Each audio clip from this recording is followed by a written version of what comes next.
Makanya hati-hati Bunda dengan kalimat-kalimat yang negatif yang datang dalam kehidupan kita. Itu yang bisa membuat kegelisahan dalam hidup kita. Contoh, Bunda teh punya teman. Pertama begini, Cida sini.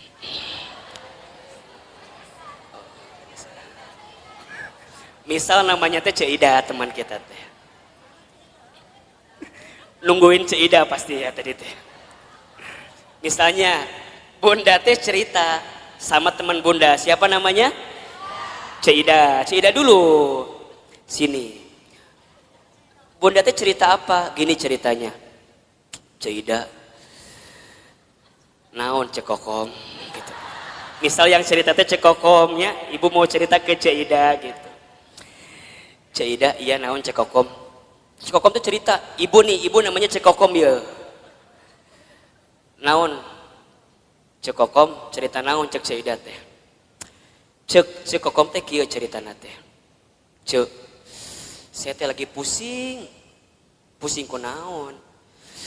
Anak saya teh udah kuliah. Tapi kalau disuruh sholat menihara rese pisan. Ih, hese disuruh sholat teh. Padahal manehna teh apal eta teh kewajiban, tapi meuni hese. Berkali-kali kadang subuh mah ku saya teh sok disiram ku cai. Kadang sok dibuat ieu gempa susulan, da beh hudang teh gitu. Tapi meuni hese dihudangkeun teh. Kadang-kadang aku teh suka merasa bersalah. Aku teh ngaji tapi anak aku mending susah diajak sholat teh. Cekokom cerita sama siapa? Cida. Karena Cida teh bagus, teman yang baik, maka lihat jawabannya.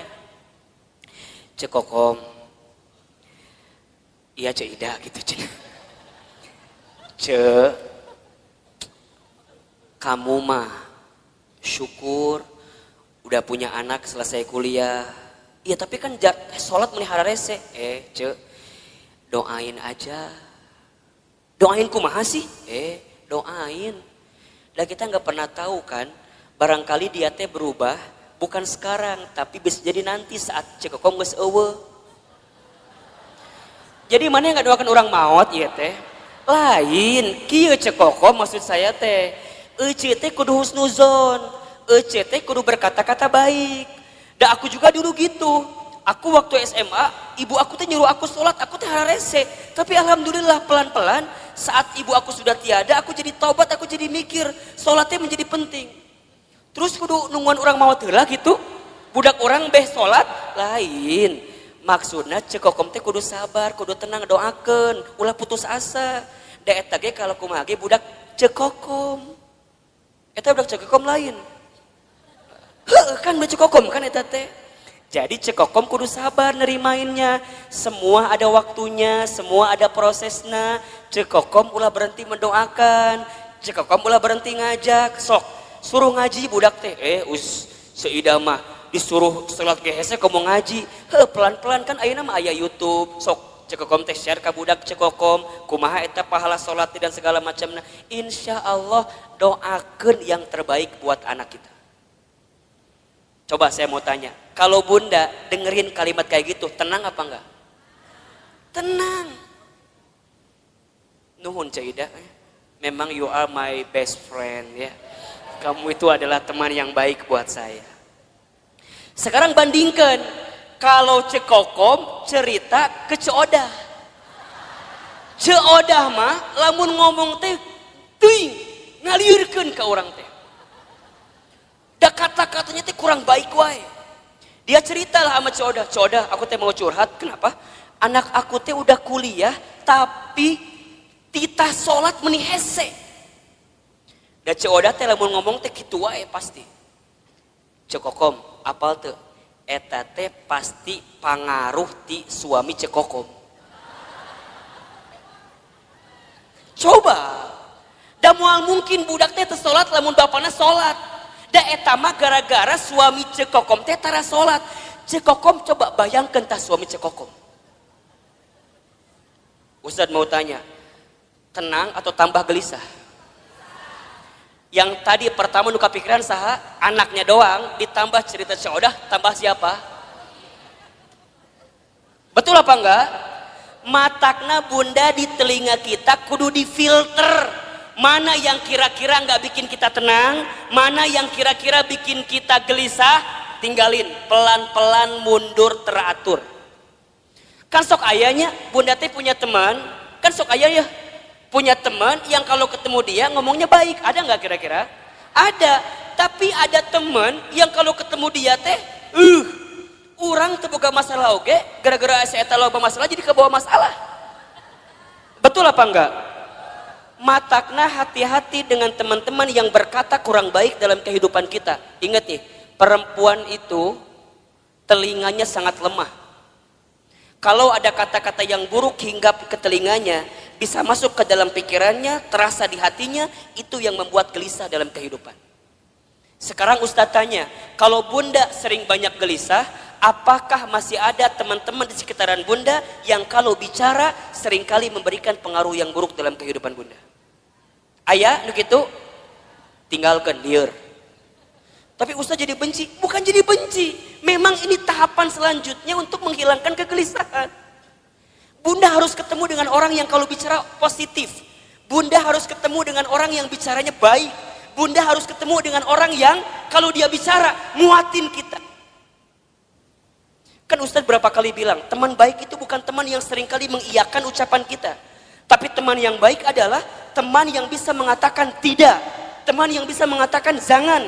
Teman yang bisa mengatakan gak boleh bunda, itu gak baik. Selama gak baik, dia katakan dengan sesuatu yang tidak baik. Itu teman yang baik. Ulah kieu ieu mah, tahu bunda teh salah. Kemudian nanya sama teman bunda. Teman bunda teh karena ngerasa teman kita, kemudian mengiyakan kelakuan kita walaupun kita salah. Cik Ida, saya mau cerita dong. Cik Ida deui. Cik Ida mau bager. Naon ceritanya teh cekokom? Masih cekokom, dah loba masalah mah cekokom. Dah loba masalah mah cekokom wae eta. Cek si cekokom teh, Cik Ida. Kan kamu tahu ya, aku teh lagi ada masalah sama suami aku. Terus kemarin malam teh tiba-tiba ada yang nge-DM ke Facebook aku. Saha eta si Aceng teh ya? Nu mana si Aceng teh? Emang Cik Ida teh apa? Eta si Aceng teman SMP aku yang dulu pernah suka sama aku waktu SMP. Terus kumaha? Ya kan aku teh penasaran. Ieu teh siapa yang tiba-tiba assalamualaikum gitu di DM na teh. Terus aku lihat profilnya meni asa bening gitu. Asa alus lah dia gambarna teh. Aku teh balas weh, daripada bingung kan ini teh saha, barangkali temen aku. Aku balas weh, waalaikumsalam. Terus dia bilang gini, kamu masih kenal sama aku apa enggak? Kemudian Cekom balas, siapa ya kamu ini? Langsung dia juga balas, aku Aceng. Yang dulu sering nganterin kamu waktu sekolah. Kan langsung terbayangnya SMA 5 Bogor, kebayangkan? Kan bunda teh baheula sekolah di SMA 5 Bogor. Jadi jeung si Aceng teh sok dahar di kantin, meuli bala-bala 5 ngaku hiji teh ya baheula. Masih inget kene kan kisah eta teh. Darmaji dahar 5 ngaku hiji teh ya, jeung si Aceng teh. Tiba-tiba si Aceng datang di saat waktu yang tepat, betul gak sih? Di saat kita teh lagi bener-bener punya masalah sama suami, datang si Aceng. Ngobrol kasih Cik Ida. Cek Cik Ida teh, Cek Kokom, ingat kamu teh masih punya suami, hargai suami kamu. Oh gitu Cik Ida. Kalau kamu jadi suami kamu, coba kalau suami kamu kayak gitu sama perempuan lain gimana, kamu sakit hati apa enggak? Iya sih. Terus kumaha? Ulah tinggalkan. Kalau bisa mah langsung blok daripada panjang. Ya tapi kan dia datang di saat yang tepat, lagi ada masalah. Aku teh sama si Ramli, iya nu ayeuna aya teh. Misal suamina Ramli nu ayeuna aya teh. Tapi itu nggak bagus. Nah, teman yang baik mah, teman yang kayak Cik Ida tadi, yang katakan nggak boleh itu nggak bagus. Ulah cerita ke si Cioda. lamun cerita ke Codah mah lain kalimat nate. Ustad Hilman kumaha kalimat nate lain Codah mah tuh dah diceritakan gitu teh. Codah apal tuh naon semalam ayah laki-laki yang nge-DM saya saha Aceng. Aceng yang mana? Mantan aku waktu SMP. Ih, ini the best opportunity. Kesempatan terbaik itu buat kamu. Kenapa emangnya kan kamu lagi ada masalah sama si Ramli suami kamu? Udah we atuh sama si Aceng gak masalah dah itu mah. Hati-hati. Jeung si Codah kadang-kadang sok nanya deui gitu. Kamu lihat di mana sih si Aceng? Aku lihat di profilnya kumaha halus tuh. Aku lihat dia pakai mobil, gonta-ganti mobil nanti. Manya. Kon langsung mobil gonta-ganti. Wah! Manya. Kadang Avanza mobil nanti. Kadang R3. Hati-hati. Bisa jadi supir Grab eta teh. Da tergoda teh ya eta ku si mobil, bunda dengerin kata-kata Codah yang kurang baik, ujungnya apa? Udah cekokom eta kesempatan, peluang, nggak akan datang 2 kali loh kayak si Aceng kayak gitu. Nges, weda kamu mah lagi ada masalah sama suami kamu, bisa jadi ini jalan keluar dan doa-doa yang Allah ijabah buat kamu. Sok hati-hati, hati-hati. Jadi ayah juga Codah ayah. Ayah di dia nusuk juga Codah ngomong ayah. Ingat ya, kata-kata buruk itu bunda akan mempengaruhi pikiran kita. Pikiran kita mempengaruhi hati kita. Sama bunda juga. Kalau bunda hidup di rumah tangga dengan suami, kalimat suami seringkali mendatangkan hal-hal yang negatif dalam kehidupan bunda. Naon tinggalkan, tinggalkan. Kalau suami kata-katanya kurang baik didengar oleh kalimat bunda, maka bunda katakan kepada suami bunda, ayah, kalau ayah nggak bisa berperilaku sesuai kemauan bunda, minimal ayah tidak berkata-kata yang buruk dalam kehidupan rumah tangga kita. Mungkin suami kita belum bisa berubah dengan kemauan kita. Setidaknya suami kita tidak berkata-kata buruk dengan ucapannya dalam kehidupan rumah tangga kita. Karena mohon maaf, para istri banyak yang tersakiti hatinya bukan semata-mata karena kelakuan suaminya, tapi lebih banyak karena kata-kata dari siapa? Betul apa enggak? Mungkin kalau sekali ditampar, bisa hilang, selesai. Tapi kalau kata-kata sudah menusuk di hati, itu bertahun-tahun tidak akan pernah bisa bunda lupakan. Betul apa enggak? Terbayang dalam benak kita. Apalagi hati-hati. Hati perempuan itu seperti cermin katanya. Al-mar'atu kal mir'ah. Perempuan itu seperti cermin. Kalau sudah tersakiti hatinya, sama seperti cermin pecah. Mungkin kamu bisa meletakkan kembali pantulan cahayanya, tapi pantulan cahayanya tidak akan sama sebagaimana cermin itu di waktu sebelumnya. Bunda tersakiti, mungkin bunda bisa memaafkan, tapi untuk melupakan tak mudah seperti memaafkan tadi.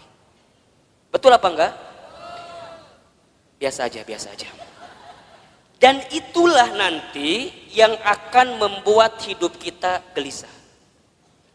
Makanya nanti ditambah, kalau bunda sudah mendengarkan kata-kata yang baik dan tidak menemukan di orang-orang yang dekat dengan kita, maka bunda temukan kata-kata yang baik itu di tempat majelis ta'lim, majelis ilmu.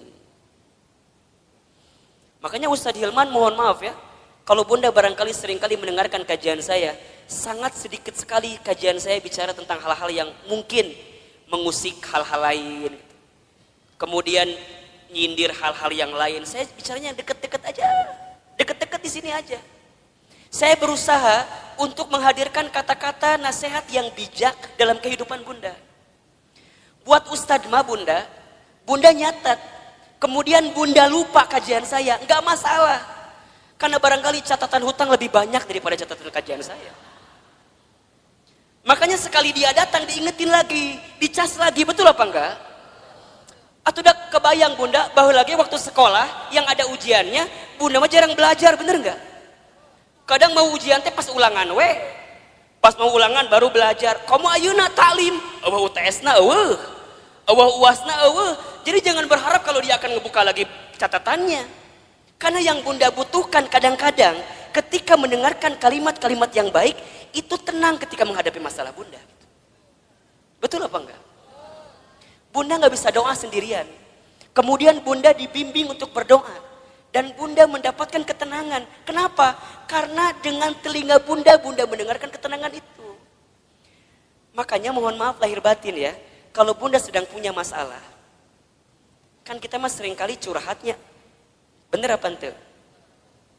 Buat ustadz perempuan curhat itu nggak masalah. Karena barangkali buat perempuan itu adalah cara dia menyelesaikan masalah dia. Betul? Kan kadang-kadang bunda mah kalau udah curhatnya jadi agak tenang kan. Dan yang paling hebat mah kadang-kadang curhat manehna solusi oge, manehna oge. Nges beres ngomong baru dia keluarkan solusinya. Ustadz aku begini. Tapi kan aku harusnya begini ya Ustadz ya. Eta jawabannya. Ngomong sorangan jawab sorangan eta. Mungkin buat perempuan itu jadi jawaban ya silahkan saja. Tapi alangkah lebih baik kalau bunda sedang ada masalah, bunda temukan seseorang yang ketika dia bicara bisa mengeluarkan kata-kata baik yang menenangkan kehidupan bunda. Misalnya bunda ketemu ustadz, ulah ngomong kieu, ustadz aku mau curhat. Ulah, liur ka ustadna. Langsung we, ustadz bisa nasehatin saya apa enggak? Karena tanpa bunda cerita pun ustadz udah tahu. Dari wajah gak bisa bohong. Nu kieu ya wajah-wajah banyak masalah pasti. Nu kieu nih wajah ada masalah sama suaminya kelihatan. Ustadz dari mana kelihatannya? Air mata gak bisa bohong. Betul apa enggak? Air mata itu lebih deras mengalir saat kita tersakiti oleh orang yang dekat dalam kehidupan kita. Air mata, coba Ustadz mau nanya, nangis itu lebih sakit yang mana? Yang terisak-isak atau yang dia menangis pelan sampai dia nggak bisa keluar air matanya saking sedih? Nah, nu mana coba? Dua nana. Bener nggak sih? Kadang-kadang bunda teh mau curhat nggak bisa, pernah nggak kayak gitu tuh? Mau ngomong nggak bisa karena saking sakitnya perasaan kita, pernah nggak kayak begitu? Kan kalau pada bab gitu jadi pusing kan. Misalnya bunda nih janjian sama saya di kantor saya. Di Jalan Azimar 3, kantor teman hijrah. Bunda pernah main ke sana? Nanti main ke sana ya. Kalau ketemu saya syukur, kalau enggak nanti ketemu banyak di sana. Tadi kumaha tadi menangis teh? Oh iya. Oh lebih sakit mana? Menangis yang terisak-isak atau menangis yang air mata keluar tapi mulut nggak bisa bicara? Nah Ustadz bilang dua-dua juga sakit, tapi lebih sakit yang air mata keluar tapi mulut gak bisa bicara kan. Bunda kunaon? Kunaon? Kan liur kan, Ustadz tinggal ke naon? Ditanya. Oh ternyata Ustadz baru tahu bunda. Kalau ada masalah jangan ditanya katanya. Betul apa enggak? Jangan kunaon, jangan, karena perempuan gak akan jawab. Bunda kunaon, gitu bukan Ustadz, gitu kumaha, gitu pokoknya mah. Ustadz ngerti kan? Kumaha coba, orang bisa ngerti kumaha. Oh ternyata bunda dengan ilmu jadi kebalik. Artinya kalau ada perempuan yang cerita, ibu yang cerita, dia sebenarnya tidak butuh dalam artian solusi dengan masalahnya. Berarti kalau dia sedang nangis, kita dengarkan aja tangisannya. Sok nangis yang banyak. Ayo yang banyak. Keluarkan tangisan itu. Ternyata Ustadz tahu menurut ilmu psikologi, neuro otak berpikir perempuan itu luar biasa bunda. Setiap perempuan menangis ketika dia ada masalah, maka air mata yang menetes itu menunjukkan masalah yang keluar pelan-pelan. Jadi makin banyak tangisannya, makin banyak keluar masalahnya. Jadi kalau ada yang nangis, kubuna teh langsung tanean ku emer. Tah ka dia sok ceurik sing loba. Keun bae dangke ge beres sorangan. Dia kalau udah beres nangis baru tenang, betul apa enggak? Dan dia akan tambah tenang ketika dia mendapatkan kata-kata yang baik di telinganya. Jadi kalau dia ada masalah jangan ditambahin dengan kata-kata yang buruk. Misalnya dia nangis nih, gitu wae ceurik, gitu wae ceurik. Itu masalah satu belum selesai, tambah masalah yang kedua. Catat para suami di luar sana tuh. Makanya kalau istri sedang menangis itu bunda, dia nggak butuh nasihat yang dalam tanda kutip dimarahin. Dia butuh pundak untuk bersandar. Matakna Ustadz mah kalau ada yang hadir di majelis taklim, ibu-ibu diukna nyender, biasa nama di imah loba masalah. Dan di rumahnya nggak punya sandaran. Matakna lamun ngaji pasti we tembok mana tembok. Dah hayang nyender teh karena tembok eta. Ayo bunda harus temukan seseorang yang saat dia bicara menenangkan kehidupan kita. Teman kita cari nih, kalau sekiranya teman kita ngasih pengaruh yang buruk, tinggalkan, pelan-pelan mundur teratur. Dia yang bikin kita gelisah. Dia yang bikin kita gelisah. Cek, ngaji yuk. Ah nantilah, cek ngaji sekarang lah. Angkeke aya keneh, ngaji sekarang. Wah, itu kan bagus. Ikutin teman kayak gitu, jaga baik-baik. Cek ingetnya, Rabu pekan ketiga jadwalkan. Eta teh jadwal Ustadz Hilman. Emang kumaha gitu ngeunaheun ceramahna teh. Misal ieu mah misal. Henteu ge teu nanaon kalem we da moal ngamak Ustadz mah. Oh gitu bunda, pokoknya kubuna kudu ditanggalkeun ulah ka mana-mana kudu masuk eta mah. Sok ikutin. Ulah kieu ieu mah. Bunda ngajak temen ieu ngaji ka dieu. Cek bunda teh. Cek. Itu Ustadz Hilman teh eta Ustadz teh udah mulai ceramah pelan-pelan yang lain ketawa senyum desi eta mah kadang-kadang kitu wae pengaruhna teh naon sih jam baraha sih beresna ieu ngaji Bun di sini ada yang begitu apa enggak? Kalau ada orang diajak ngaji ku bunda teh, kemudian dia pengaruhnya negatif terus, ngomongnya negatif terus, pelan-pelan tinggalin, nggak bener. Ini yang bikin gelisah bunda. Bunda harus temukan orang yang ketika diajak ngaji ku bunda teh, kemudian dia dengerin. Cek, kumaha, enakeun teu? Kamu kenapa baru ngajak aku sekarang? Nah, dia semangat, walaupun barangkali mohon maaf. Walaupun mungkin Ustadz Hilman teh menurut dia di hati nama asa teu nyambung gitu. Walaupun, tapi karena kata-katanya enak, nih positif buat kita, dia semangat. Jadi kata-kata itu, makanya yang keempat nanti cara menghadapi kegelisahan adalah berkata-kata yang baik. Ini berapa ya? Beriringan, mendengar yang baik, berkata-kata yang baik. Salamatul insan fi hifdil lisan. Selamatnya diri manusia tergantung lisannya. Satu peluru hanya bisa nembak satu kepala, tapi satu kata yang terucap bisa nembak ratusan kepala. Betul apa enggak? Satu peluru mungkin bisa nembak satu hati, satu jiwa, satu badan, tapi satu kata-kata kita yang ketika kata-kata itu buruk maka bisa menembus ratusan ribuan jutaan hati yang mendengarkannya. Maka lihat kalimat dalam Al-Quran surat Al-Ahzab ayat 70 sampai 71. Jadi setelah perintah mendengarkan yang baik, maka perintah selanjutnya adalah berkata-kata yang baik. Apa ayatnya? Coba Bunda baca. Al-Ahzab ayat 70 sampai 71. Nah betul. Ya baca Bunda, artinya boleh. Wahai orang-orang yang beriman, bertakwalah kamu kepada Allah dan ucapkanlah perkataan yang benar. Niscaya Allah akan memperbaiki amalan-amalanmu dan mengampuni dosa-dosamu. Dan barang siapa menaati Allah dan Rasulnya, maka sesungguhnya dia menang dengan kemenangan yang agung. Allahu Akbar. Lihat kalimatnya. Ya ayyuhalladzina amanu taqullaha wa qulu qawlan syadida yuslih lakum a'malakum wa yaghfir lakum dunubakum. Kan begitu.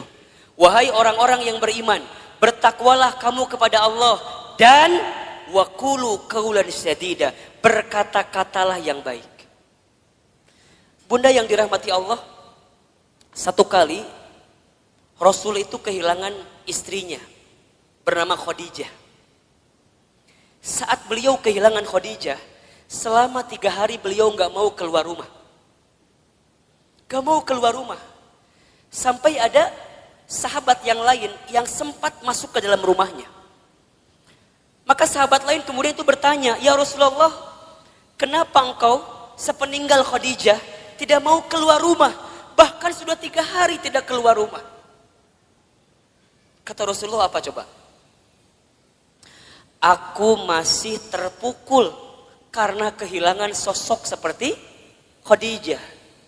Kemudian sahabat bertanya, ya Rasulullah, faktor apa, sebab apa yang membuat engkau terpukul sampai engkau tidak mau keluar rumah saat engkau kehilangan Khadijah? Maka Rasul kemudian menjawab, wahai sahabatku, aku sudah menikah bersama dengan Khadijah selama berapa tahun? Tahu nggak? 25 tahun atau mungkin Rasul kehilangan Khadijah di usia 53 tahun. Beliau menikah usia 25, kemudian kehilangan usia 53, berarti berapa tahun itu? 28 tahun, berarti berumah tangga selama 28 tahun. Apa jawaban Nabi ketika itu? Apa yang membuat engkau begitu dalam ketika kehilangan Khadijah? Karena saat aku bersama dengan Khadijah selama 28 tahun, aku tidak pernah mendengarkan kata-kata yang keluar dari mulut Khadijah kecuali semua kata-katanya memberikan ketenangan dalam hidupku.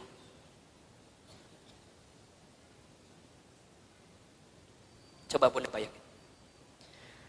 Aku tidak pernah mendengarkan kata-kata yang keluar dari Khadijah kecuali semuanya memberikan ketenangan dalam hidupku.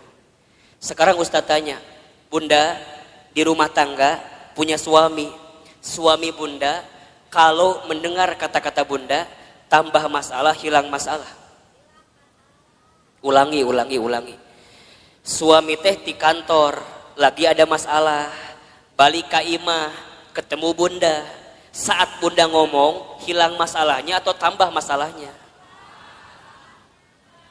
Tambah atau hilang?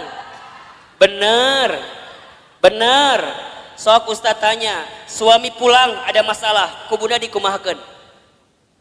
Dikumahakeun ku Bunda. Kita mah kadang-kadang kalau suami pulang teh langsung ditanya ku kita teh kan?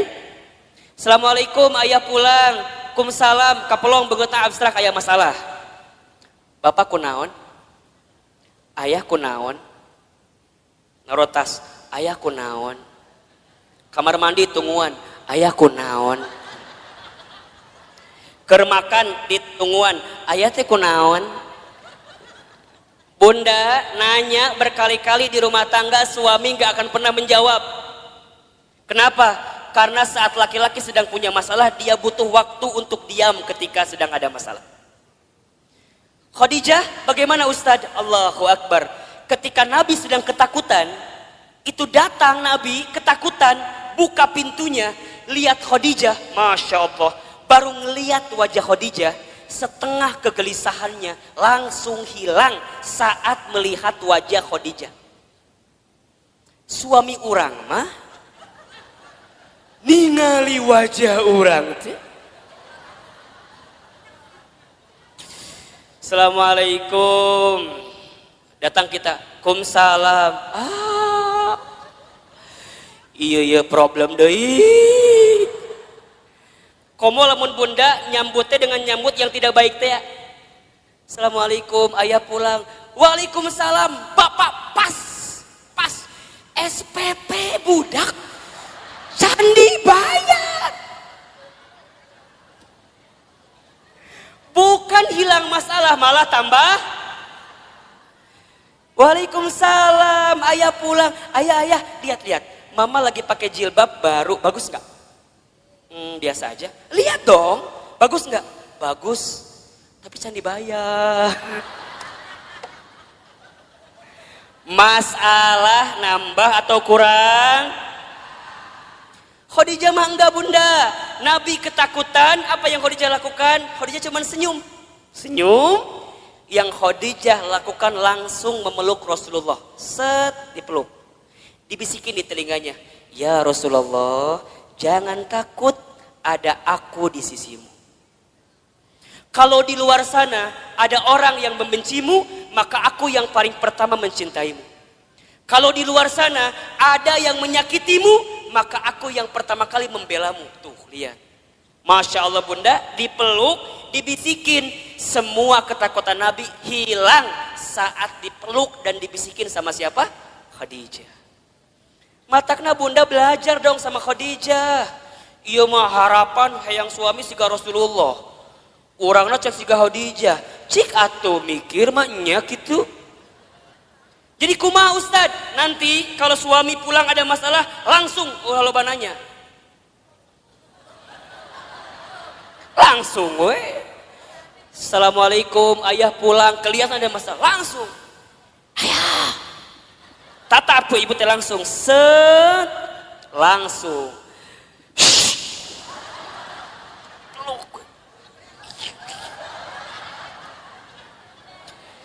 Cek suami teh, naon ih. Ibu, kalau suami berontak, lebih kuat ibu kencengannya. Ulah itu. Benar.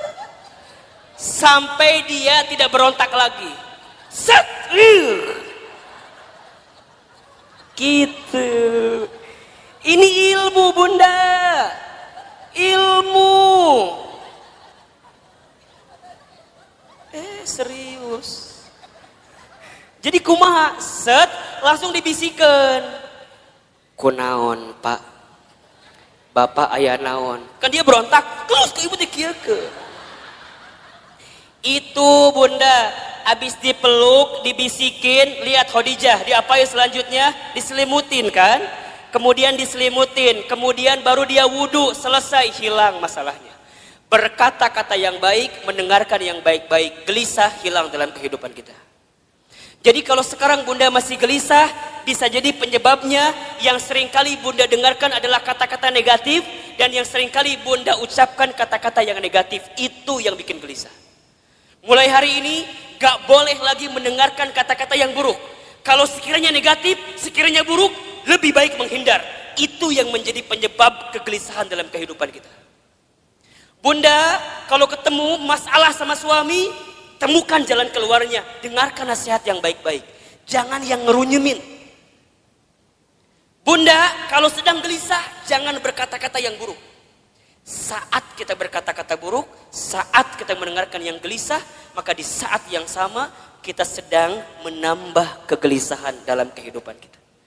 Maka nanti yang terakhir bunda, cara menghadapi kegelisahan adalah sibuklah dengan beramal soleh. Sibuklah dengan beramal soleh. Catat ya, amal itu ada 3. 1, ada amal soleh. 2, ada amal ibadah. 3, ada amal jariah. 1 apa? Amal soleh. 2, amal ibadah. 3, amal jariah. Ahilman, Ustadz Hilman, apa perbedaannya?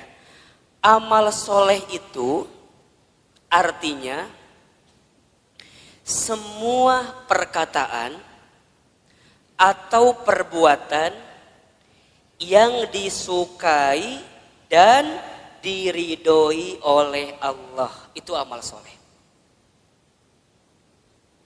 Saya ulangi. Amal soleh itu semua perkataan atau perbuatan yang disukai oleh Allah dan diridhoi oleh Allah.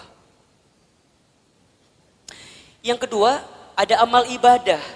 Amal ibadah itu artinya semua aktivitas yang diniatkan untuk Allah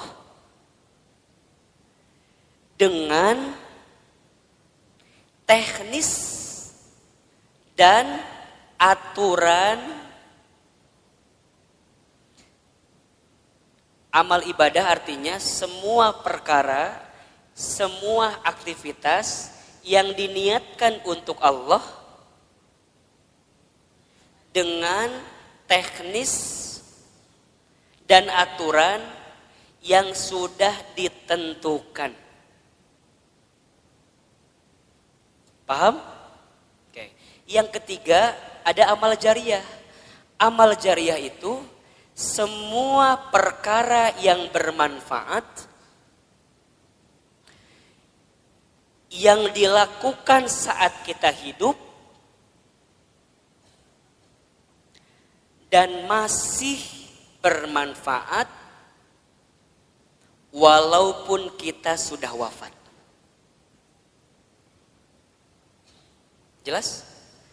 Amal jariyah adalah semua perkara yang bermanfaat yang dilakukan saat kita hidup dan masih bermanfaat walaupun kita sudah wafat.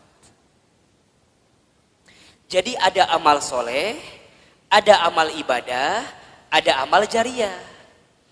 Amal soleh apapun yang bunda lakukan, yang bunda ucapkan, selama Allah suka, selama Allah ridho, itu amal soleh.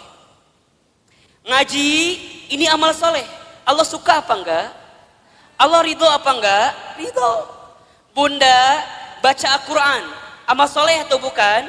Amal soleh. Allah suka, Allah ridho.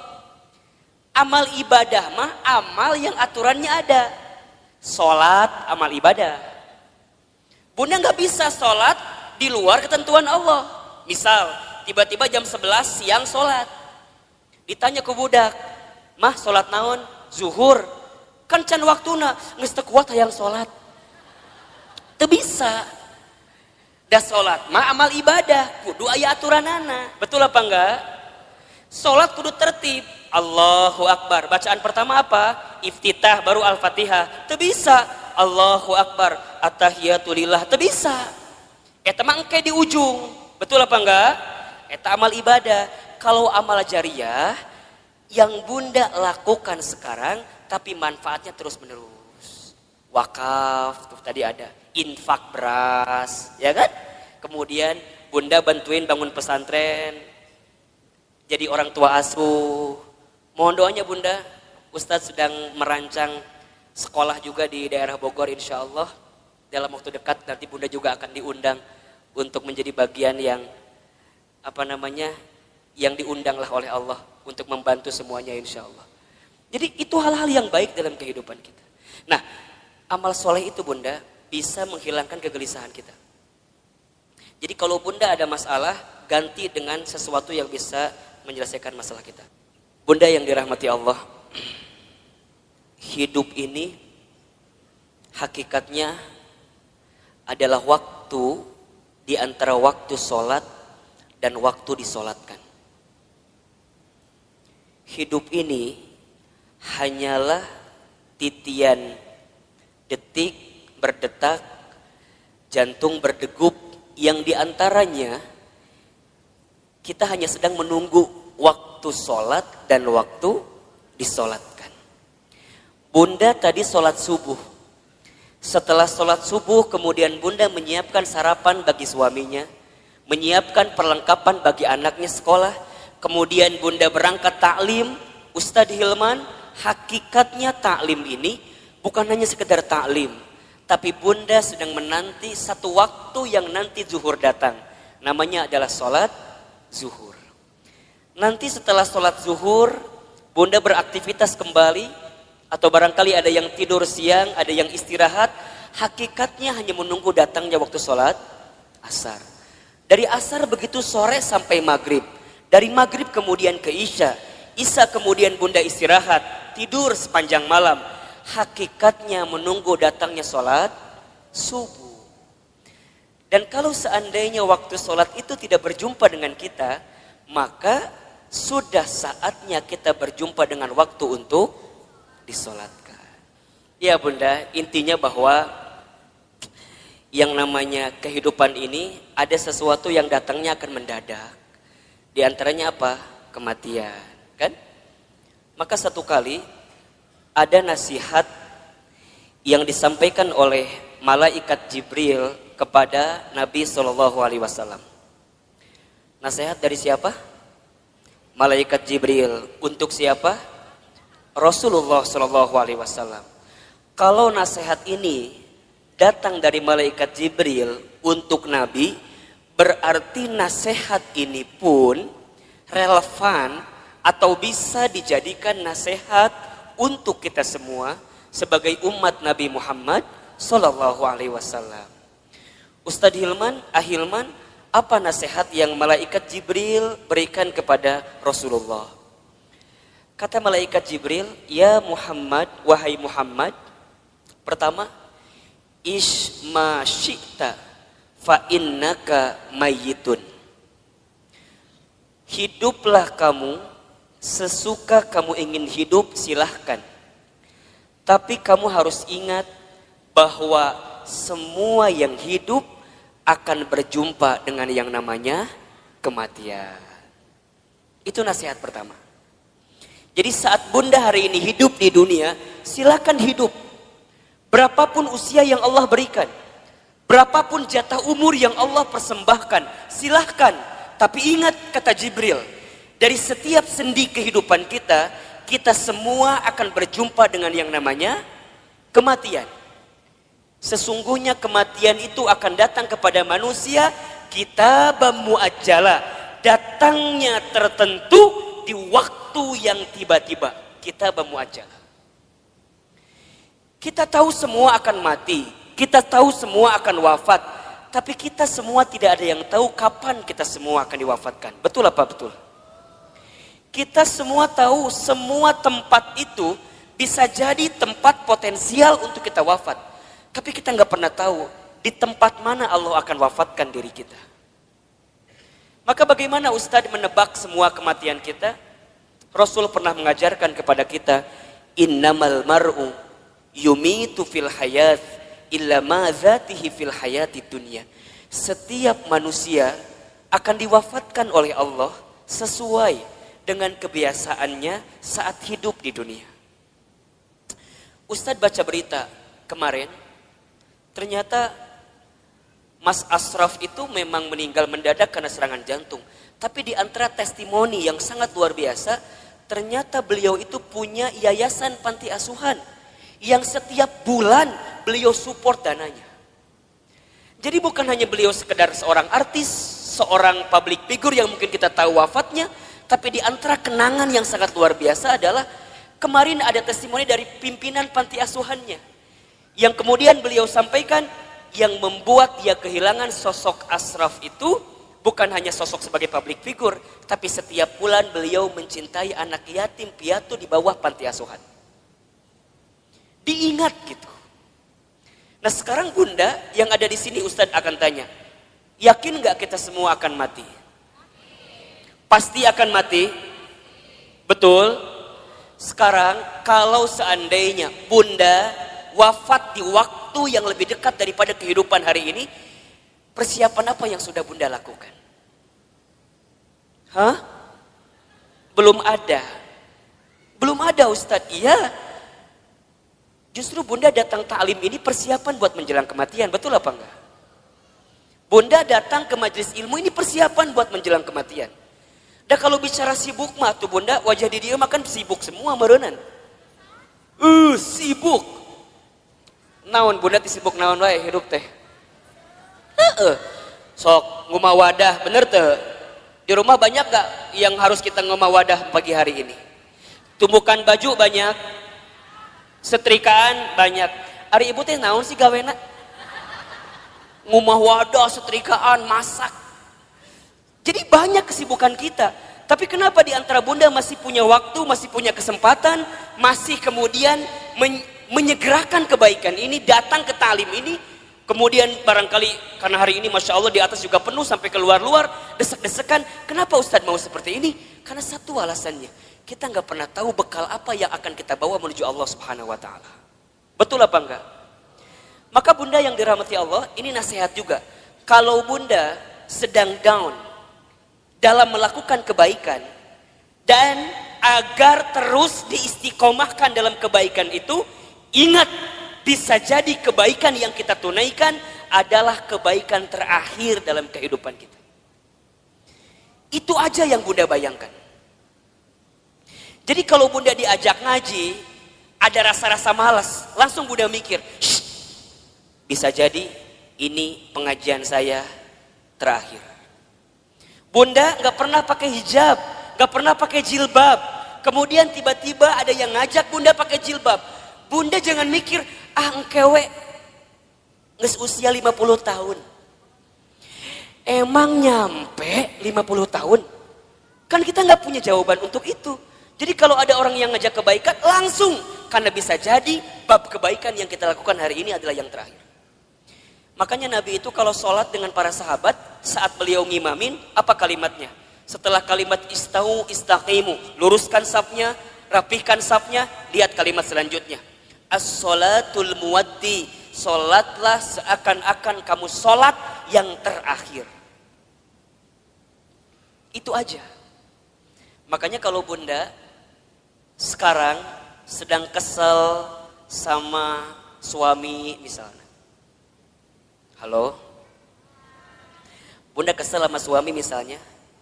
Biar nggak kesel, bayangkan. Bisa jadi bunda teh sama suami waktunya nggak lama lagi. Bener tuh? Jadi kalem we. Isoknya maut suami saya mah. Gitu. Bisa jadi, iya mah bisa jadi. Kan cek Ustadz bisa jadi. Jadi kalau bunda kesel, kehul pisan, ulah kumahanya, iya masa tahun, kesel teh di dia we, disimpan. Ustadz, aku mah sama suami aku tinggal kehul. Dari kapan? Dari awal nikah juga udah kehul. Nah atuh nikah, teuing Ustadz. Udah bunda, kalau yang sudah bertahun-tahun nih kesel luar biasa, catat baik-baik. Kita itu akan benar-benar merasa kehilangan orang yang kita cintai, bukan saat dia masih ada, justru saat dia sudah tidak ada. Catat status di Facebook. Kita akan merasa kehilangan seseorang dalam hidup kita bukan saat dia masih ada, tapi saat dia sudah tidak ada bersama dengan kita. Yang kedua, apa nasihatnya Ustadz? Kata Jibril, wa ahbib man syi'ta fa innaka mufarriquh. Ya Muhammad, wahai Muhammad, cintailah siapapun, apapun yang kamu cintai, tapi ingat, kamu akan berpisah dengan siapa atau apa yang kamu cintai itu. Bisa jadi kamu yang berpisah dengan dirinya, atau orang yang kamu cintai berpisah duluan dengan kamu yang mencintainya. Ada saatnya berjumpa dan pasti ada saatnya berpisah.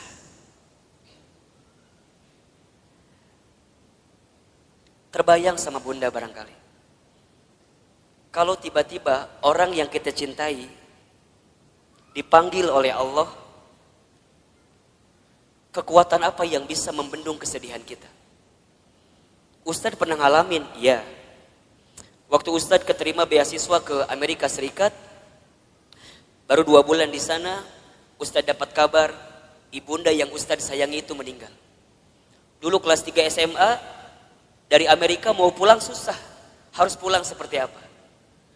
Tapi Ustadz bersyukur, karena sebelum Ustadz berangkat ke Amerika, itu ada 1 minggu dikasih libur sama pesantren, Ustadz pulang kemudian ke rumah, dan selama seminggu itu Ustadz nemenin ibunda almarhumah, nemenin terus, nyuapin makannya, nemenin sholatnya. Dan begitu banyak di antara kata-kata ibunda yang terekam di hari-hari seminggu itu yang sekarang jadi kenyataan. Ustadz sering ceritakan ke bunda barangkali.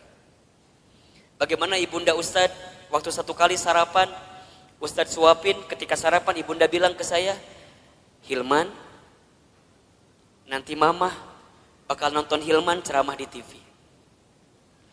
Dulu saya gak pernah nyangka, orang Garut, orang kampung, orang miskin, anak yatim, gimana caranya bisa ke Jakarta, bahkan bisa masuk TV. Hari ini, apa yang ibunda saya ucapkan jadi kenyataan. Ibunda saya pernah dapat hadiah sejadah, gambarnya Ka'bah.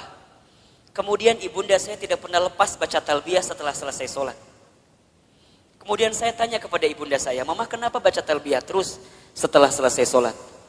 Kata ibunda saya, Hilman, Iman, sambil dipegangin pipi saya, Mama itu ingin sekali berangkat ke Baitullah. Kalau Mama nggak sempat berangkat ke Baitullah, Mama doain Iman bisa bolak-balik ke Baitullah. Hari ini, saya pengen berangkat ke Baitullah kapanpun terserah kita. Karena banyak travel yang kerjasama dengan kita.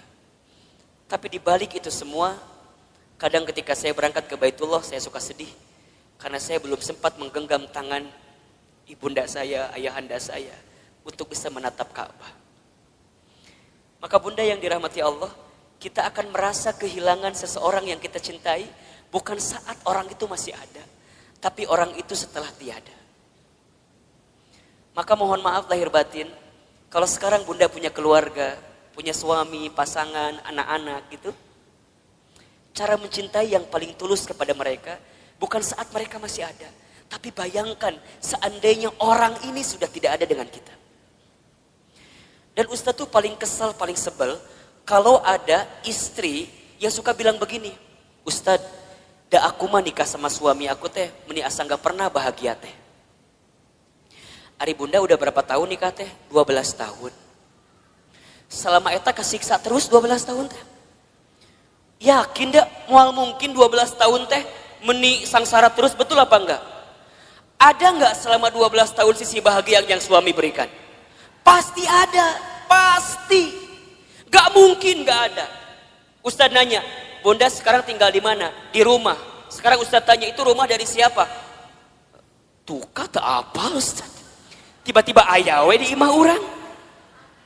Tapi kan gara-gara suami, betul apa enggak?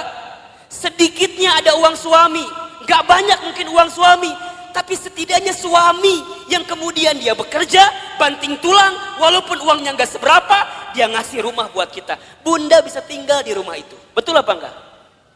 Bunda masih ingat sempat jalan-jalan sama suami, sempat mungkin jalan-jalan ke taman safari merenan pernah. Dulu waktu awal-awal, betul apa enggak? Yang taman safari tiketnya masih 50.000 kene.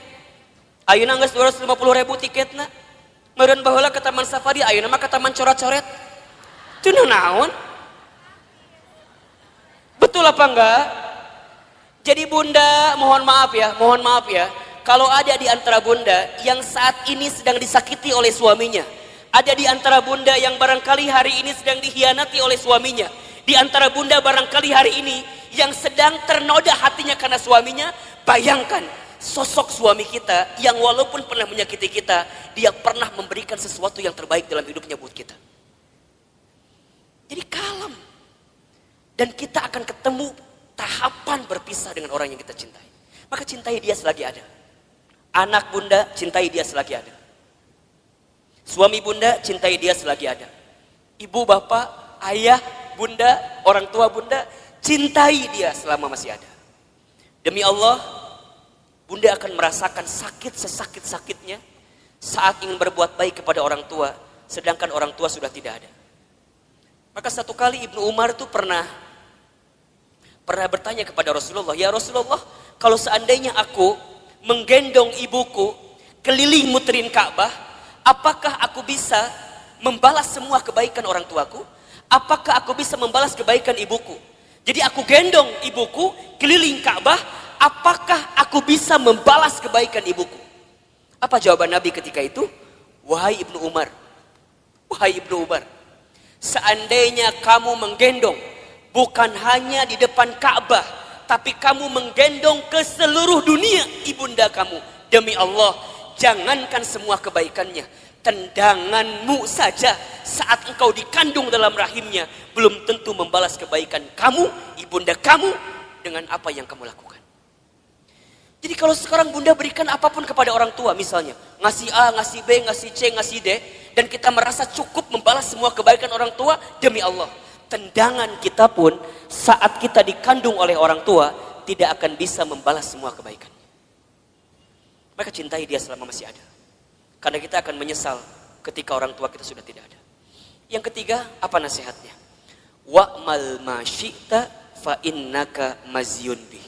Ya Muhammad, berbuatlah kamu sesuka kamu ingin berbuat. Tapi ingat, kamu akan diminta pertanggungjawaban dengan apa yang kamu lakukan itu. Jadi bunda, silakan bunda berbuat apapun terserah bunda. Tapi ingat, kita akan diminta pertanggungjawaban. Jangan hanya berpikir nikmat di dunia, tapi berpikirlah balasan apa yang akan kita dapatkan ketika kita kembali kepada Allah. Mudah-mudahan wafatnya Ashraf kemarin yang cukup mengagetkan kita, membuat kita tertegun, terenyuh dan tersentuh bahwa mati akan datang tiba-tiba. Ajal tidak bisa menunggu taubat kita, dan taubat kita pun tidak bisa memastikan ajal kita. Kalau Allah sudah inginkan wafat dalam waktu yang dekat dalam hidup kita, kita bisa apa? Kita nggak bisa mengakhirkan, kita nggak bisa menunda, semua pasti akan bertemu dengan kehidupan kita.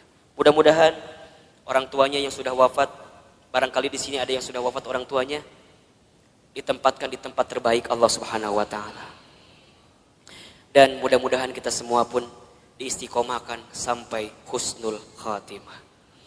Baik, bunda yang dirahmati Allah, Ustadz hari ini akan lanjutkan kajian yang pekan lalu kita masih bahas. Judulnya adalah cara menghadapi kegelisahan. Kita review sedikit ya. Pertama, cara menghadapi kegelisahan itu adalah dengan cara husnuzon kepada Allah. Ustadz Hilman, apa itu husnuzon? Husnuzon itu artinya berpikir baik, berkata baik, berprasangka baik kepada Allah Subhanahu wa taala. Bagaimana caranya husnuzon, Ustadz? Bagaimana caranya husnuzon, Ustadz? Katakan, ini yang terbaik dalam hidup saya dan ini yang terbaik di mata Allah Subhanahu wa taala. Karena sesuatu yang baik menurut kita belum tentu baik menurut Allah. Tapi yang terbaik menurut Allah pasti yang terbaik dalam kehidupan kita. Pertama, agar kita tidak gelisah atau bisa menghadapi kegelisahan, husnuzon dalam kehidupan. Yang kedua, caranya adalah berusahalah untuk menerima atau percaya dengan ketetapan Allah, dalam kurung takdir. Takdir itu artinya sesuatu yang Allah tetapkan. Kalau bunda diberikan masalah oleh Allah, berpikirlah bahwa memang kita yang pantas dan bisa menghadapi masalah tersebut. Soal anak SMP gak akan mungkin dikasih ke anak SD. Soal anak SMA gak akan mungkin dikasih ke anak SMP. Semua dalam hidup ini sesuai dengan takarannya, sesuai dengan ukurannya. Terima takdir dan percaya takdir Allah Subhanahu wa taala. Yang ketiga, caranya adalah berusaha bersyukur dalam keadaan apapun. Ustadz Hilman, apa itu bersyukur? Bersyukur itu artinya berterima kasih dalam keadaan apapun. Asyukru bil qalbi, syukur dengan hati. Asyukru bil lisan, syukur dengan lisan. Asyukru bil amal, syukur dengan amal perbuatan. Banyak di antara kita yang gelisah itu bukan kurang dan sempit keadaannya, tapi karena rasa cukup dalam kehidupannya.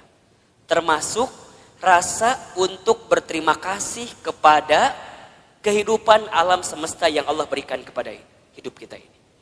Bunda di rumah tangga, kenapa sering ada problem masalah? Satu jawabannya, karena bunda sedikit berterima kasih kepada pasangan hidup bunda. Betul apa enggak? Suami kenapa sering rungsing di rumah tangganya?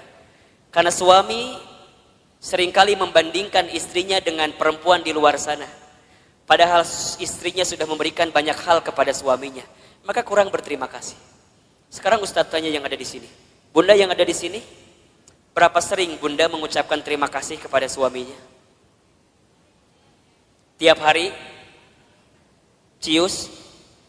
Beneran? Gampang saja evaluasinya. Kalau bunda kenapa di rumah tangga itu seakan-akan sempit terus, tidak menemukan jalan keluar terus, cek. Barangkali kita jarang mengucapkan terima kasih kepada pasangan hidup kita. Terima kasih, terima kasih. Seberapa banyak yang ingin kita terima tergantung seberapa banyak yang kita kasih. Kalau bunda ingin diberikan tambahan dalam penerimaan hidup kita, maka banyaklah memberi, banyaklah mengasihi kepada orang-orang yang dekat dalam kehidupan kita. Sama suami katakan, ayah terima kasih sudah mau jadi suami saya. Karena barangkali kalau aku tidak nikah sama ayah, mungkin sampai usia sekarang aku belum nikah. Dan yang tertipu matanya cuma ayah sama aku teh. Mungkin seperti itu. Mohon maaf. Suami kita juga harusnya bilang makasih sama istrinya. Karena barangkali kalau kita dulu nggak nikah sama suami yang sekarang itu, betul? Mungkin kita akan nikah dengan yang lain, yang lebih prospek daripada suami orang itu jelas teh ayeuna. Tapi Allah yang memilihkan kita sampai pada tahapan seperti ini. Maka banyak-banyak berterima kasih. Sama anak, bunda sama anak jangan minta dihargai. Kakak, mama tuh capek ngurus kamu. Dari kecil ngebesarin kamu. Coba hargai mama. Kata anak, berapa harganya mah? Kan gitu jawabannya. Bunda jangan balik minta penghargaan kepada anak, tapi balikin ke anak. Nah, terima kasih ya. Sudah jadi kakak yang baik, adik yang baik, anak yang baik buat mama. Berharga banget itu anak kita bunda. Investasi akhirat yang tidak akan pernah terputus adalah anak kita. Makanya mohon maaf, Ustadz mah suka bilang begini, kalau bunda punya anak, kemudian ada pengeluaran buat anak, jangan pernah menyebutkan biaya, tapi sebutkan itu investasi. Apa bedanya Ustadz? Kalau biaya itu habis, bunda keluarkan habis. Tapi kalau investasi bunda keluarkan, balik kita nggak pernah tahu bekal apa yang akan kita bawa menuju Allah Subhanahu Wa Taala. Betul apa enggak? Maka bunda yang dirahmati Allah, ini nasihat juga. Kalau bunda sedang down dalam melakukan kebaikan dan agar terus diistiqomahkan dalam kebaikan itu, ingat bisa jadi kebaikan yang kita tunaikan adalah kebaikan terakhir dalam kehidupan kita. Itu aja yang bunda bayangkan. Jadi kalau bunda diajak ngaji, ada rasa-rasa malas, langsung bunda mikir, bisa jadi ini pengajian saya terakhir. Bunda nggak pernah pakai hijab, nggak pernah pakai jilbab. Kemudian tiba-tiba ada yang ngajak bunda pakai jilbab. Bunda jangan mikir, engkewe nges usia 50 tahun. Emang nyampe 50 tahun? Kan kita nggak punya jawaban untuk itu. Jadi kalau ada orang yang ngajak kebaikan, langsung. Karena bisa jadi bab kebaikan yang kita lakukan hari ini adalah yang terakhir. Makanya Nabi itu kalau sholat dengan para sahabat, saat beliau ngimamin, apa kalimatnya? Setelah kalimat istau istaqimu, luruskan safnya, rapihkan safnya, lihat kalimat selanjutnya. As-sholatul muwaddi, sholatlah seakan-akan kamu sholat yang terakhir. Itu aja. Makanya kalau bunda sekarang sedang kesel sama suami misalnya. Halo? Bunda kesel sama suami misalnya. Biar nggak kesel, bayangkan. Bisa jadi bunda teh sama suami waktunya nggak lama lagi. Bener tuh? Jadi kalem we. Isuke maut suami saya mah. Gitu. Bisa jadi, iya mah bisa jadi. Kan cek Ustadz bisa jadi. Jadi kalau bunda kesel, kehul pisan, ulah kumahanya, iya masa tahun. Kesel teh di dia we, disimpan. Ustadz, aku mah sama suami aku tinggal kehul. Dari kapan? Dari awal nikah juga udah kehul. Nah atuh nikah, teuing Ustadz. Udah bunda, kalau yang sudah bertahun-tahun nih kesel luar biasa, catat baik-baik. Kita itu akan benar-benar merasa kehilangan Orang yang kita cintai bukan saat dia masih ada, justru saat dia sudah tidak ada. Catat status di Facebook. Kita akan merasa kehilangan seseorang dalam hidup kita bukan saat dia masih ada, tapi saat dia sudah tidak ada bersama dengan kita. Yang kedua, apa nasihatnya Ustadz? Kata Jibril, wa ahbib man syi'ta fa innaka mufarriquh. Ya Muhammad, wahai Muhammad, cintailah siapapun, apapun yang kamu cintai, tapi ingat, kamu akan berpisah dengan siapa atau apa yang kamu cintai itu.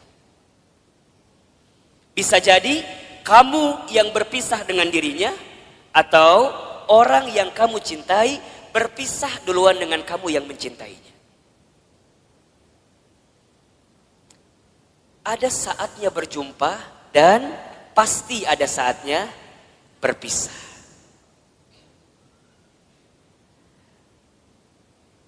Terbayang sama bunda barangkali. Kalau tiba-tiba orang yang kita cintai dipanggil oleh Allah, kekuatan apa yang bisa membendung kesedihan kita? Ustadz pernah ngalamin, ya. Waktu Ustadz keterima beasiswa ke Amerika Serikat, baru 2 bulan di sana, Ustadz dapat kabar ibunda yang Ustadz sayangi itu meninggal. Dulu kelas 3 SMA, dari Amerika mau pulang susah, harus pulang seperti apa? Tapi Ustadz bersyukur, karena sebelum Ustadz berangkat ke Amerika, itu ada 1 minggu dikasih libur sama pesantren, Ustadz pulang kemudian ke rumah, dan selama seminggu itu Ustadz nemenin ibunda almarhumah. Nemenin terus. Nyuapin makannya, nemenin sholatnya. Dan begitu banyak di antara kata-kata ibunda yang terekam di hari-hari seminggu itu, yang sekarang jadi kenyataan. Ustadz sering ceritakan ke bunda barangkali. Bagaimana ibunda Ustadz waktu 1 kali sarapan, Ustadz suapin, ketika sarapan ibunda bilang ke saya, Hilman, nanti mama bakal nonton Hilman ceramah di TV. Dulu saya gak pernah nyangka, orang Garut, orang kampung, orang miskin, anak yatim, gimana caranya bisa ke Jakarta, bahkan bisa masuk TV. Hari ini, apa yang ibunda saya ucapkan jadi kenyataan. Ibunda saya pernah dapat hadiah sejadah, gambarnya Ka'bah. Kemudian ibunda saya tidak pernah lepas baca talbiyah setelah selesai sholat. Kemudian saya tanya kepada ibunda saya, Mama kenapa baca talbiyah terus setelah selesai sholat? Kata ibunda saya, Hilman, Iman, sambil dipegangin pipi saya, Mama itu ingin sekali berangkat ke Baitullah. Kalau Mama gak sempat berangkat ke Baitullah, Mama doain Iman bisa bolak-balik ke Baitullah. Hari ini, saya pengen berangkat ke Baitullah kapanpun terserah kita. Karena banyak travel yang kerjasama dengan kita. Tapi di balik itu semua, kadang ketika saya berangkat ke Baitullah, saya suka sedih. Karena saya belum sempat menggenggam tangan ibunda saya, ayahanda saya, untuk bisa menatap Ka'bah. Maka bunda yang dirahmati Allah, kita akan merasa kehilangan seseorang yang kita cintai, bukan saat orang itu masih ada, tapi orang itu setelah tiada. Maka mohon maaf lahir batin, kalau sekarang bunda punya keluarga, punya suami, pasangan, anak-anak gitu, cara mencintai yang paling tulus kepada mereka, bukan saat mereka masih ada, tapi bayangkan seandainya orang ini sudah tidak ada dengan kita. Dan Ustadz tuh paling kesal, paling sebel, kalau ada istri yang suka bilang begini, Ustadz, da aku mah nikah sama suami aku teh, meni asa gak pernah bahagia teh. Ari bunda udah berapa tahun nikah teh? 12 tahun. Selama eta kesiksa terus 12 tahun teh. Yakin dak mual mungkin 12 tahun teh meni sangsara terus, betul apa enggak? Ada enggak selama 12 tahun sisi bahagia yang suami berikan? Pasti ada, pasti. Gak mungkin gak ada. Ustadz nanya, bunda sekarang tinggal di mana? Di rumah. Sekarang Ustadz tanya, itu rumah dari siapa? Tuh kata apa Ustadz? Tiba-tiba ayawe di imah orang. Tapi kan gara-gara suami, betul apa enggak? Sedikitnya ada uang suami, gak banyak mungkin uang suami, Tapi setidaknya suami yang kemudian dia bekerja, banting tulang, walaupun uangnya nggak seberapa, dia ngasih rumah buat kita. Bunda bisa tinggal di rumah itu. Betul apa enggak? Bunda masih ingat sempat jalan-jalan sama suami, sempat mungkin jalan-jalan ke taman safari merenan pernah. Dulu waktu awal-awal, betul apa enggak? Yang taman safari tiketnya masih 50.000 kene. Ayeuna geus 250.000 tiketna. Meureun baheula ke taman safari, ayeuna mah ke taman coret-coret. Teu naon? Betul apa enggak? Jadi bunda, mohon maaf ya. Kalau ada di antara bunda yang saat ini sedang disakiti oleh suaminya, ada di antara bunda yang barangkali hari ini sedang dikhianati oleh suaminya, di antara bunda barangkali hari ini yang sedang ternoda hatinya karena suaminya, bayangkan sosok suami kita yang walaupun pernah menyakiti kita, dia pernah memberikan sesuatu yang terbaik dalam hidupnya buat kita. Jadi kalem. Dan kita akan ketemu tahapan berpisah dengan orang yang kita cintai. Maka cintai dia selagi ada. Anak bunda, cintai dia selagi ada. Suami bunda, cintai dia selagi ada. Ibu, bapak, ayah, bunda, orang tua bunda, cintai dia selama masih ada. Demi Allah, bunda akan merasakan sakit sesakit-sakitnya saat ingin berbuat baik kepada orang tua, sedangkan orang tua sudah tidak ada. Maka satu kali Ibnu Umar itu pernah bertanya kepada Rasulullah, ya Rasulullah, kalau seandainya aku menggendong ibuku keliling muterin Ka'bah, apakah aku bisa membalas semua kebaikan orang tuaku? Apakah aku bisa membalas kebaikan ibuku? Jadi aku gendong ibuku keliling Ka'bah, apakah aku bisa membalas kebaikan ibuku? Apa jawaban Nabi ketika itu? Wahai Ibnu Umar, seandainya kamu menggendong bukan hanya di depan Ka'bah, tapi kamu menggendong ke seluruh dunia ibunda kamu, demi Allah, jangankan semua kebaikannya, tendanganmu saja saat engkau dikandung dalam rahimnya belum tentu membalas kebaikan kamu, ibunda kamu, dengan apa yang kamu lakukan. Jadi kalau sekarang bunda berikan apapun kepada orang tua, misalnya ngasih A, ngasih B, ngasih C, ngasih D, dan kita merasa cukup membalas semua kebaikan orang tua, demi Allah, tendangan kita pun saat kita dikandung oleh orang tua tidak akan bisa membalas semua kebaikan. Maka cintai dia selama masih ada, karena kita akan menyesal ketika orang tua kita sudah tidak ada. Yang ketiga, apa nasihatnya? Wa'mal ma syi'ta fa innaka mazyun bih. Ya Muhammad, berbuatlah kamu sesuka kamu ingin berbuat. Tapi ingat, kamu akan diminta pertanggungjawaban dengan apa yang kamu lakukan itu. Jadi bunda, silakan bunda berbuat apapun terserah bunda. Tapi ingat, kita akan diminta pertanggungjawaban. Jangan hanya berpikir nikmat di dunia, tapi berpikirlah balasan apa yang akan kita dapatkan ketika kita kembali kepada Allah. Mudah-mudahan wafatnya Ashraf kemarin yang cukup mengagetkan kita, membuat kita tertegun, terenyuh dan tersentuh bahwa mati akan datang tiba-tiba. Ajal tidak bisa menunggu taubat kita, dan taubat kita pun tidak bisa memastikan ajal kita. Kalau Allah sudah inginkan wafat dalam waktu yang dekat dalam hidup kita, kita bisa apa? Kita nggak bisa mengakhirkan, kita nggak bisa menunda, semua pasti akan bertemu dengan kehidupan kita.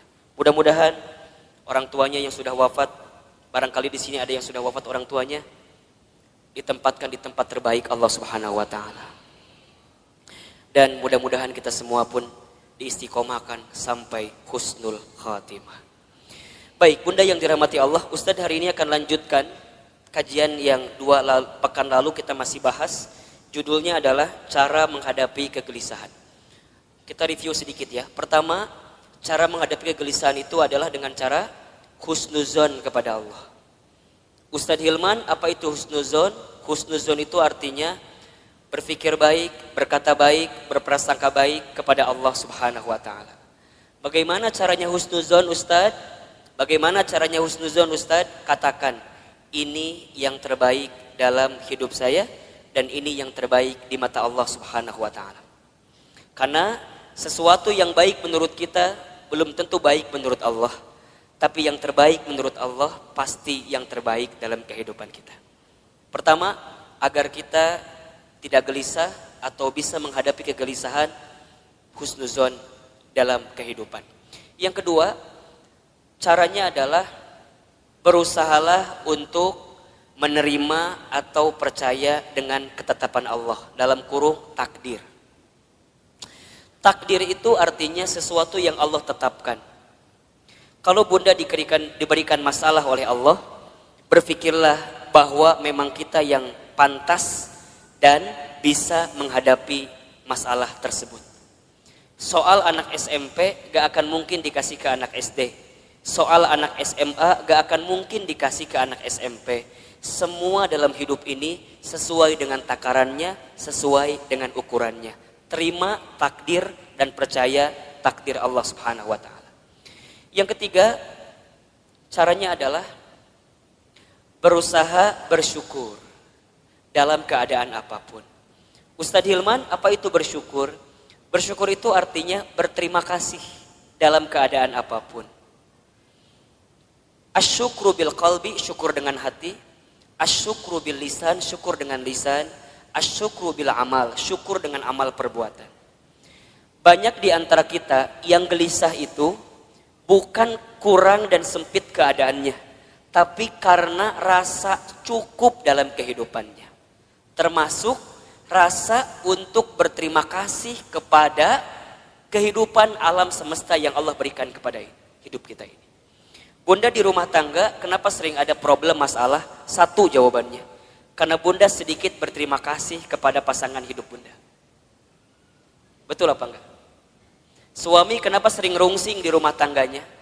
Karena suami seringkali membandingkan istrinya dengan perempuan di luar sana.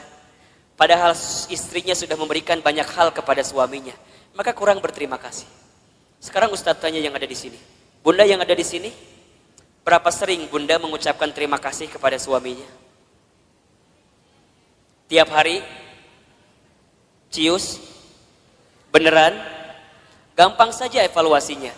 Kalau bunda kenapa di rumah tangga itu seakan-akan sempit terus, tidak menemukan jalan keluar terus, cek. Barangkali kita jarang mengucapkan terima kasih kepada pasangan hidup kita. Terima kasih, terima kasih. Seberapa banyak yang ingin kita terima tergantung seberapa banyak yang kita kasih. Kalau bunda ingin diberikan tambahan dalam penerimaan hidup kita, maka banyaklah memberi, banyaklah mengasihi kepada orang-orang yang dekat dalam kehidupan kita. Sama suami katakan, ayah terima kasih sudah mau jadi suami saya. Karena barangkali kalau aku tidak nikah sama ayah, mungkin sampai usia sekarang aku belum nikah. Dan yang tertipu matanya cuman ayah sama aku teh. Mungkin seperti itu. Mohon maaf. Suami kita juga harusnya bilang makasih sama istrinya. Karena barangkali kalau kita dulu nggak nikah sama suami yang sekarang itu, betul?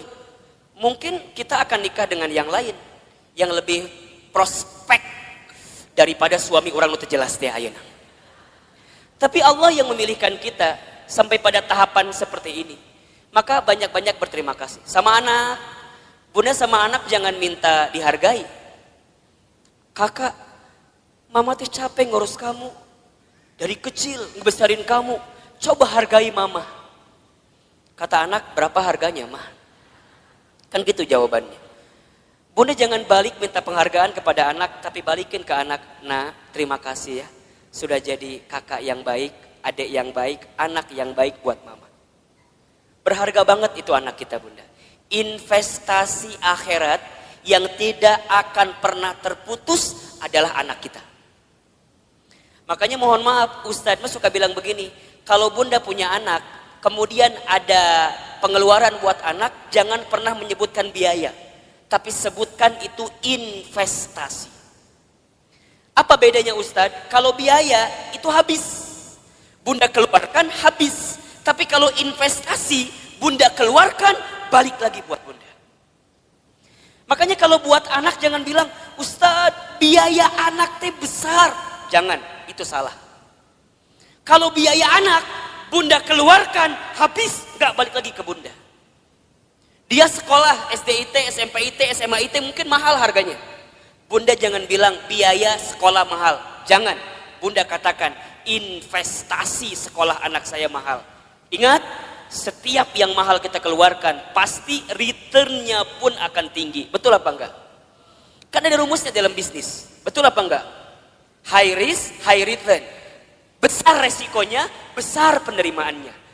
Berat keluarnya, maka akan tinggi juga keuntungan yang kita dapatkan. Pertanyaan Ustadz, sudah seberapa besar investasi yang Bunda berikan untuk anak Bunda? Sehingga saat Bunda tiada, anak Bunda jadi investasi terbaik yang akan memberikan kebaikan dalam kehidupan Bunda. Kalau Bunda masih hitung-hitungan dengan anak, mohon maaf. Kalau Bunda masih hitung-hitungan dengan anak, mohon maaf. Karena pada bab selanjutnya, Allah pun akan hitung-hitungan dengan apa yang diberikan ke dalam kehidupan kita. Catat baik-baik ya. Catat baik-baik ya. Rezeki itu tidak akan pernah habis saat kita memberi yang terbaik untuk keluarga kita. Rezeki kita